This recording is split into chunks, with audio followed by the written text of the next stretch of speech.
안녕하세요. 알아두면 삶이 힘이 되는 채널 매일 3분입니다. 부부에게 있어 성관계란 어떤 의미일까요?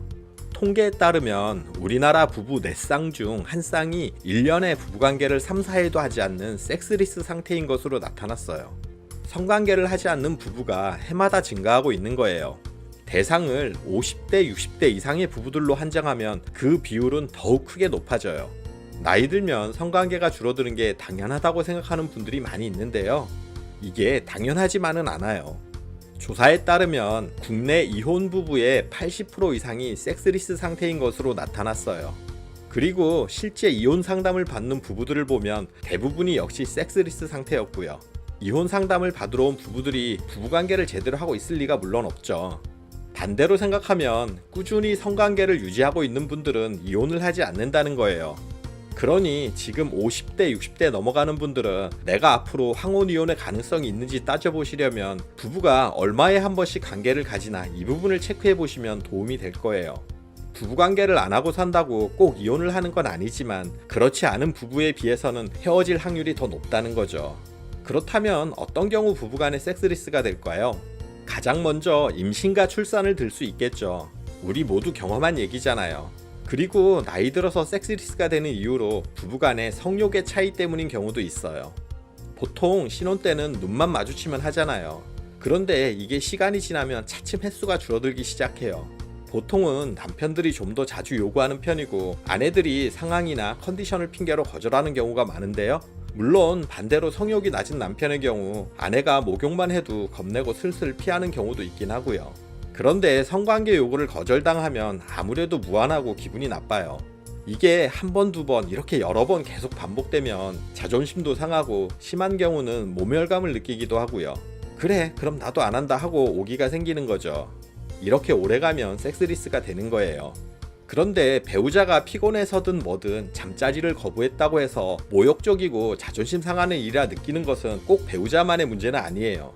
배우자가 나를 거부한 것은 맞지만 나도 배우자 마음을 이해하지 못하는 거잖아요. 아직 내 욕구를 다스리고 표현하는데 미숙한 원인이 있는 거예요. 그리고 섹스리스가 되는 또 다른 이유로 많은 분들이 속궁합을 얘기해요. 실제로 속궁합이 존재하냐 아니냐 하는 논란이 있기도 한데요. 개인적으로는 성격이 잘 맞는 사람이 있듯 속궁합 역시 잘 맞는 커플이 있다고 생각해요. 부부가 서로 다른 성적 취향을 가졌거나 관계 시 상대방을 배려하지 않는 태도 등도 성적으로 맞지 않는 부분이니 이것도 넓게는 속궁합의 범주에 들어갈 거고요. 서로가 맞지 않으니 부부관계가 즐겁지 않고 즐겁지 않으니 힘들기만 해요. 이러면 관계를 하면 할수록 오히려 더 멀어지는 느낌을 받게 되고요. 그런데 대부분의 경우는 부부가 속궁합이 좀 안 맞더라도 서로에 대해서 관심을 가지고 노력하면 많은 부분을 극복할 수 있다고 해요. 성격이 맞지 않는 사람과도 서로 노력하고 지내다 보면 좋은 면을 발견하게 되고 그렇게 친해지다 보니 그 누구보다 절친이 되는 경우도 있잖아요. 속궁합도 마찬가지라는 거죠. 하지만 대부분 상대를 배려하고 노력하면서 맞춰가기보다는 포기하고 그냥 그러려니 하면서 살아가게 되잖아요. 그리고 잠을 따로 자는 것, 그러니까 각방을 쓰는 것도 문제가 돼요.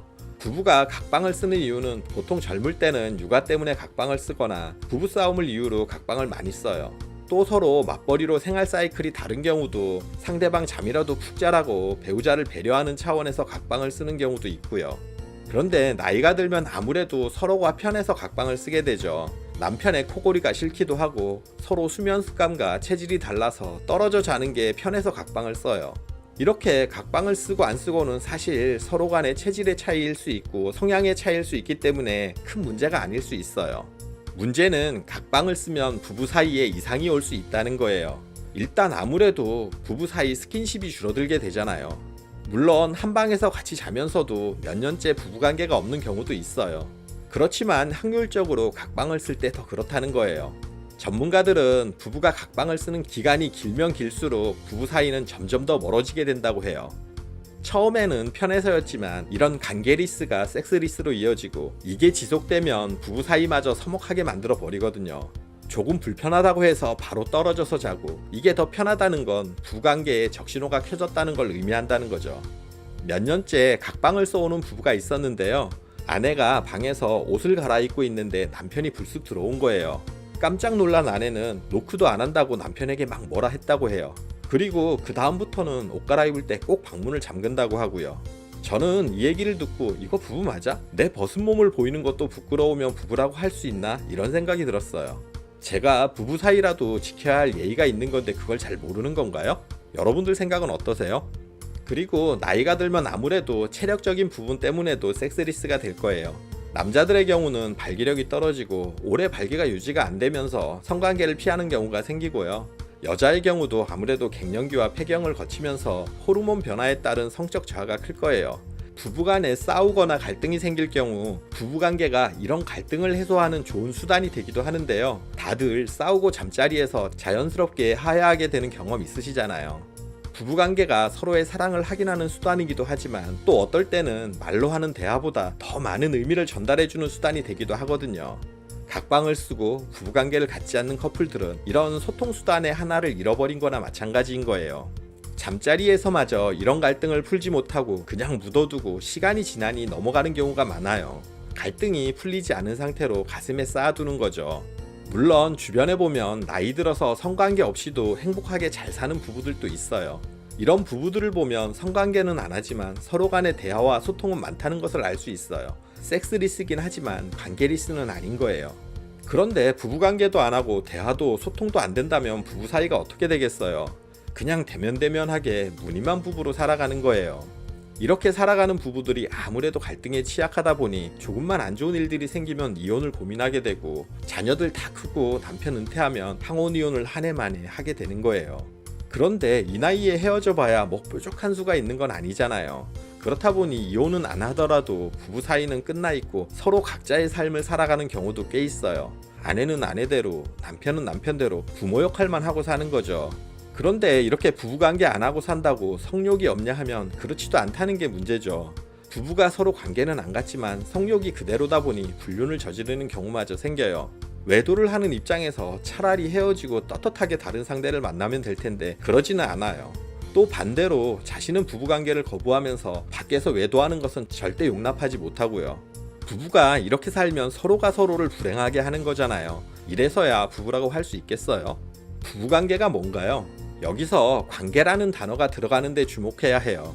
관계라는 건 상대방과 상호작용을 하는 걸 의미하잖아요. 나 혼자가 아니라 상대편이 있는 거예요. 그래서 좋은 관계는 상대를 배려하고 이해하고 인정하는 걸 바탕으로 해요. 기본적인 관계가 안 되는 부부들, 그러니까 말만 하면 싸우고 서로에 대한 배려심, 이해심도 없고 서로를 인정 안 하는 부부들 있잖아요.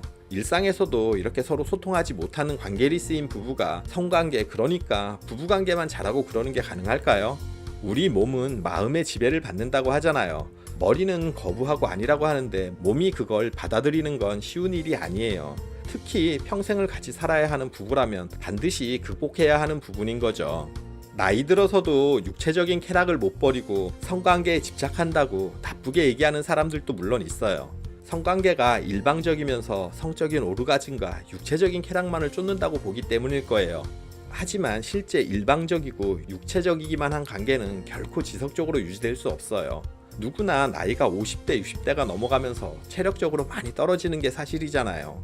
몸이 피곤하고 심적으로도 내키지 않을 때도 많은데 성관계가 항상 좋기만 하겠어요? 그렇지 않더라도 부부가 성관계를 꾸준히 유지하고 있다는 사실은 우선 나보다 배우자를 더 위하는 마음이 있기 때문에 가능한 거예요. 상대방의 성적 욕구에 대한 인정과 배려가 있다는 거죠. 또 나이 들어서 성관계를 꾸준히 유지하려면 남자 입장에서 발기력과 지속력이 유지가 돼야 하잖아요. 여자도 가만히 누워있다고 되는 건 아니고요. 심적으로도 받아들일 수 있는 마음가짐과 육체적인 반응도 따라와야 관계가 원만히 이루어질 거예요. 이렇게 꾸준한 성관계가 가능하다는 건 부부 사이가 정서적인 면에서도 육체적인 면에서도 건강하다는 반증인 거예요. 사이가 원만한 부부들은 신체적인 교감을 통해 육체적인 만족은 물론 정신적, 감정적 유대가 더욱 깊어지는 선순환이 생기는 거죠. 그래서 부부간에 꾸준한 성관계를 유지하는 것이 중요해요.